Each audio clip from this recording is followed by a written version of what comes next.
What's up, guys? Zach Barnes here with the WT Sports Network, welcoming you to another episode of Heard That. WT football with its conference opener this last weekend with a big 48-14 win over UT Permian Basin. Not only did the defense have a big showing with another week of 3 interceptions, PJ Leonce also having a big punt return during the fourth quarter for a touchdown. What I really like, though, is when I'm watching them play. I watch them on tape, they're smiling, they're having a good time, they're enjoying what they're doing. They're really enjoying working hard, they're enjoying working with each other on all 3 phases of the game. This weekend, WT football will see its first home game of the year after 3 straight road games. They'll get to see big rival Tarleton State in their home opener, as well as it being Jerry Barron's weekend. I know they're going to be an air raid offense, so hopefully our defense is going to see a lot of the same stuff that we do in practice on a daily basis. Their offensive coordinator and quarterback coach is the same guy that's been there. Mason Miller's been there for a while now. Their offensive line coach is an air raid guy coming from TCU and Oklahoma State. So really, protection-wise, screen game, a lot of that stuff, we're probably going to see a lot of the same stuff that our guys see on a daily basis. That was really neat. I was really excited when Bob Robinson came up and talked to us about doing a Jerry Barron's Day. When I first got here in 2007, that was the first time I got to meet Coach Barron's and be around him a little bit, and his son was officiating at the time, and so we crossed paths quite a bit, and he was always great to us.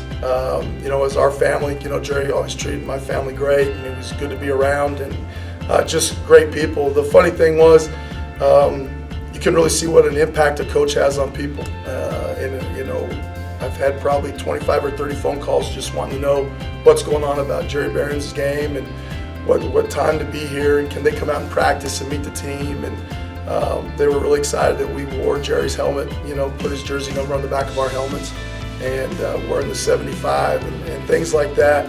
I think Jerry, one of his former guys, it's actually the head athletic trainer and equipment manager at Wyoming, said, not everybody always agreed or liked Jerry, but they loved playing for him and they loved being around him.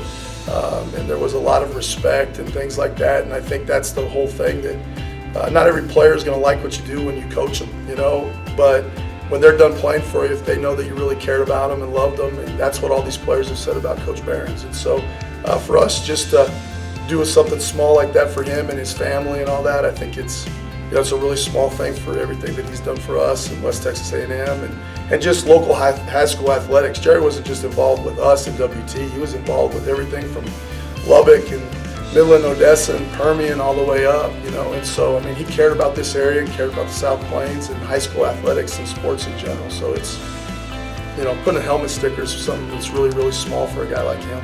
Kickoff is set for 6 p.m. on Saturday. You can also catch live stats and live streaming of the game on GoBuffsGo.com. WT Volleyball off to a good start as they opened conference play this last weekend with a road trip. First on Friday, the Lady Buffs saw the Cameron Aggies, where they ended up winning that one in 5 sets. Lady Buff Volleyball ended up winning the first 2 sets, while the Cameron Aggies battled well in sets 3 and 4 to force the set 5.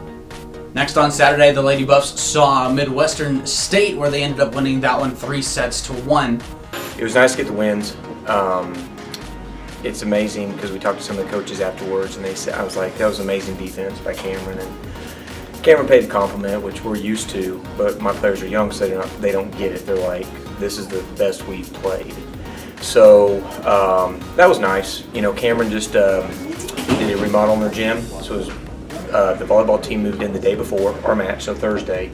So that was the first, event in the facility. So they had a good crowd.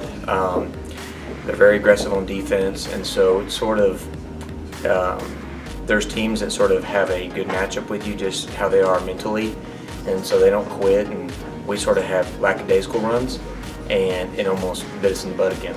So, and then at Midwestern State, they're a very good team. They're one of those teams where the record doesn't show how good they are. They're going to upset some people by the end of the year, if, just like us, if the bumps don't get them down. The weekend moves the Lady Buffs to 6 and 4 in their overall record, putting them at a 2-0 mark so far in conference play. Up next for the Lady Buffs, they'll see Tarleton State on Friday and Angelo State on Saturday at home in the box. Texas A&M soccer on the road this last weekend, splitting their road trip 1-1. First game of the weekend, Midwestern State ended up with a 5-0 win over the Buffs. And then on Saturday, the Buffs rebounded with a 3-0 win over Oklahoma Christian. but proud of the way we bounced back and got a victory, and a tough place to play at Oklahoma Christian. It's a very small field, it's bumpy, 1 o'clock, very humid, hot, and able to get 3 goals and get a shutout, which is good for the confidence, and we kind of tweaked the lineup a little bit. A couple kids played that hadn't been playing very much, and they did very well, and very proud. And sometimes if you do this stuff long enough, you're going to get your butt kicked every now and then, and now it's how you respond, and I thought we responded very well. After the weekend, the Buffs sit with a 4-2 overall record, sitting 1-1 overall in conference play. Up next for the Buffs, they'll head down south on a road trip where they will see Texas A&M International in St. Mary's. Yeah, we're going down to Laredo, which is always it's a long way, and it's kind of like a different city and town, different part of the state, and they're good at home always. They have they always get good crowds. They have play at night, so it won't be too hot, and then we go up to St. Mary's on the Saturday, and very very winnable games for us. We feel very confident right now, and we're still very healthy, and we're just, in my book, we have I got W's next to those games, and we should win those games. Lady Buffs on Saturday saw Southern Nazarene for their second home game of the season. Lady Buffs ended up with a big 5-1 win over the Crimson Storm. 2:18 left here in the first half. Shot is up, and it's good! West Texas A&M will take the first goal of this game on a penalty kick. Buffs moving forward once again. You have another opportunity on a breakaway. Another great save! Del Fuentes has been extremely busy today, but a little chip shot's going to go into the goal. What a shot! The win on Saturday gives the Lady Buffs an overall 2-2 record as they open up conference play this coming weekend. First, the Lady Buffs will see Texas Women's on Friday afternoon, followed by Texas A&M Commerce on Sunday. Lady Buff cross country going up to Joplin, Missouri this last weekend and having a good showing at the MSSU Southern Invitational. Lady Buffs ended up with a total 8th place finish for the team. Caitlin Chesney once again finishing with the top score for the Lady Buffs with 35 points. Lady Buffs have a couple weeks until they head to Denver for the MSU Denver Invitational on October 1st. Men's cross country, on the other hand, will head up to Oklahoma this Saturday where they will participate in the Cowboy Jamboree up at Oklahoma State. Thank you for joining us this week on Heard That. Folks, remember to keep up with your favorite sports. You can just head over to GoBuffsGo.com where you see live updates, stats, and streaming for all your favorite sports. Again, for the WT Sports Network and Heard That, I'm Zach Barnes, and we'll see you next week.